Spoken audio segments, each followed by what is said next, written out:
Hey everyone, it's Clint. Welcome to Sweetcast. I realize that there are a lot of people that have already made this video or talked about this, but I still want to talk about it anyway, regardless. This is Kickstarter plans to lay off after new projects on their site drop by 35%. 35% is massive. That's a huge drop. But like most things going on during this pandemic recession, there are underlying issues. That seems to always be the case.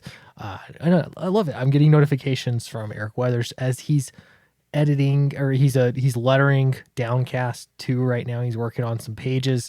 So it's just cool to see those notifications on. Good work, Eric. Thank you. All right. So getting into this article, there are a few things at play. Maybe you remembered, and here it is linked, even successfully voted to unionize.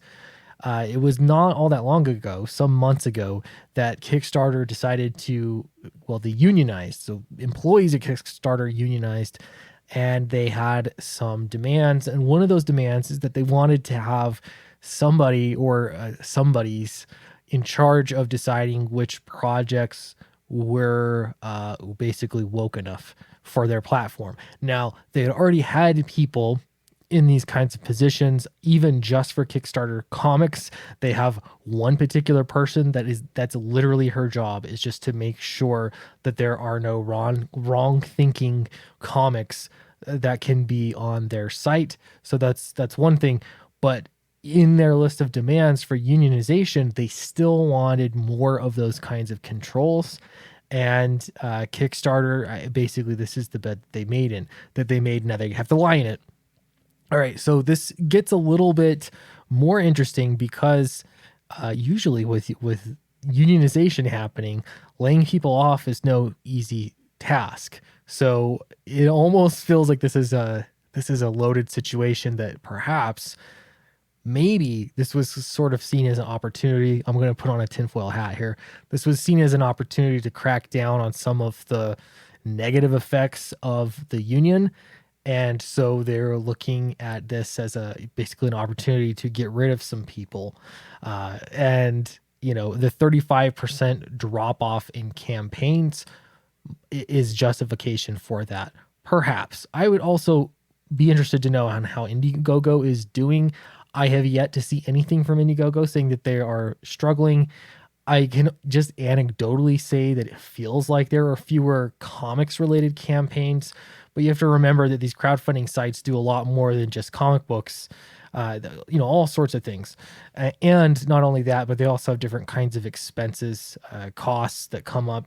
And so both company can be very different. So far, IndieGoGo seems to be doing just fine. I don't see how, honestly, even if you were running a Kickstarter campaign, that this would affect you. The negative effects have already been seen because of, just their policies in general. So that's the thing. All right. So if we get in here, let's see, we must look more broadly at ways to restructure the business, including potential layoffs across teams and all levels of staff. All right. I don't know if you noticed that or not. My daughter just came in and I'm totally lost my train of thought. They're looking at restructuring the business, including potential layoffs. Okay. So if this is always the way it works, they first float the idea of layoffs and then the layoffs come. Diamond likes to do this as well. With bad news, they sort of float the idea and then the bad news, then it happens. All right. They want to restructure the business. Maybe I've got a suggestion. So Kickstarter is listed. I always forget the name of what kind of business they are. They're like a nonprofit, kind of. All right. So it's basically like a business that, as long as they have these feel good, issues that they stand behind, then their tax structure is different or something. Anyway, again, for another video, someone in the comment section remind me what it's called. But they're talking about restructuring their business. It might be a good idea to just restructure it as a regular old business and leave out the feel good stuff, the fluff, for another company perhaps, or an actual nonprofit business. All right, including potential layoffs. This was from a memo. So Hassan says Kickstarter is in talks with the office and Professional Employees International Union, which represents Kickstarter's union, The union says it began discussions with Kickstarter management, but is still too early in the process to comment further. All right, so here's the memo that came out. I'm going to start here on the second paragraph. It says, as you know, although projects on the site continue to garner plenty of support from backers, we've seen many fewer projects launched on the platform over the last several weeks. The live project count is about 35% below what it was this time last year, with no clear sign of rebound. As a result, our pledge volume and revenue are tracking sharply down as well. I would suggest not trying to gatekeep more people that might have used your platform. That could be a good idea. All right, continuing on here. Setting the business up for the future will require significant cost cutting. Kickstarter is a small business of 140 people with modest operating margins. Now, it is kind of interesting that being such a small company, why being unionized is a good idea. I'm sorry, in case you hadn't noticed, I think unions, generally speaking, now are just not a good idea. I can see arguments in the past, like when people were dying on the norm, on the regular, they were dying at work. I can see that working, or that why it made some sense. But first world problem unions are a bad idea. So yeah, flame me in the comments. That's a cool. All right, 104 people. They and all of the approximately 1.27 million in after-tax profit we earned last year has already been reinvested back into the business during the first 4 months of this year. Again, this is, in my opinion, a bad idea to structure a business that way, where the idea is you don't want to have anything called profit, because profit's a dirty word. And so you either take all that money and reinvest it because of the feels, right? Reinvesting money is fine if you need to reinvest money. It's a good thing. That's positive. But if you're reinvesting it just because you don't want to take profit, that's a bad idea. It's silly. And I wouldn't just be saying this. Kickstarter does that. And you still see the same kind of thinking on many Kickstarter projects, where they'll give you the little pie chart and they'll ensure that they're not going to be making any profit, that everything's going to costs, and their labor that goes into it is worth nothing. It's meaningless.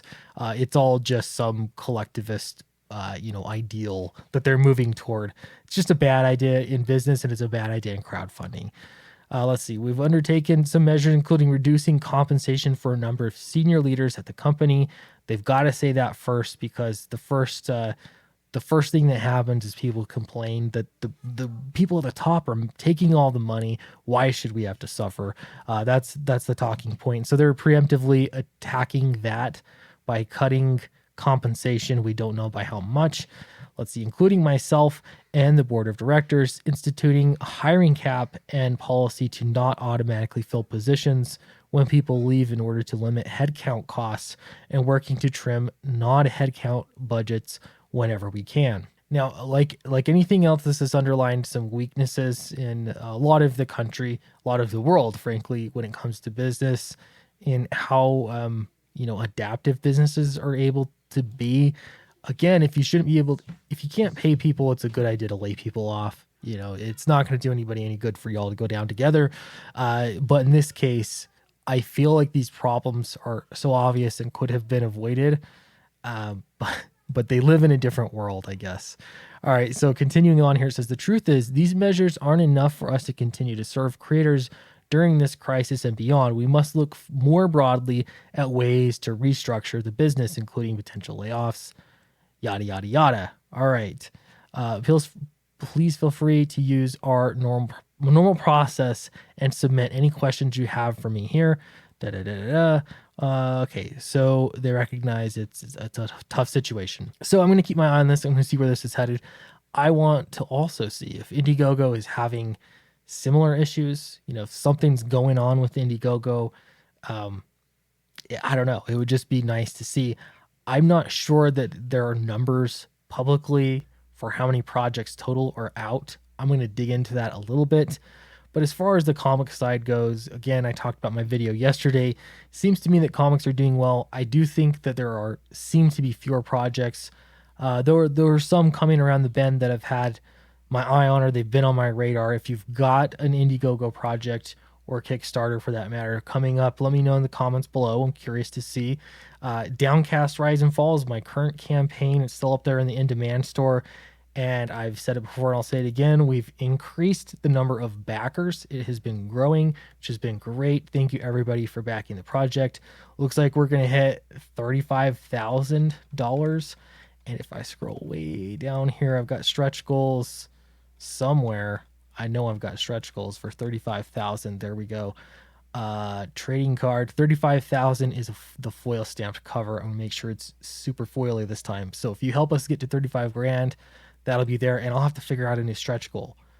Maybe we can hit 40,000. That'd be amazing. At the rate that backers are coming in, I think it's that's not outside of the realm of possibility. It's absolutely something that could happen. So also for future projects, because around here we're still making comics, I think the goal is not to all wait for everybody to go out of business. I'm going to keep making comics as long as there are people that want to buy comics.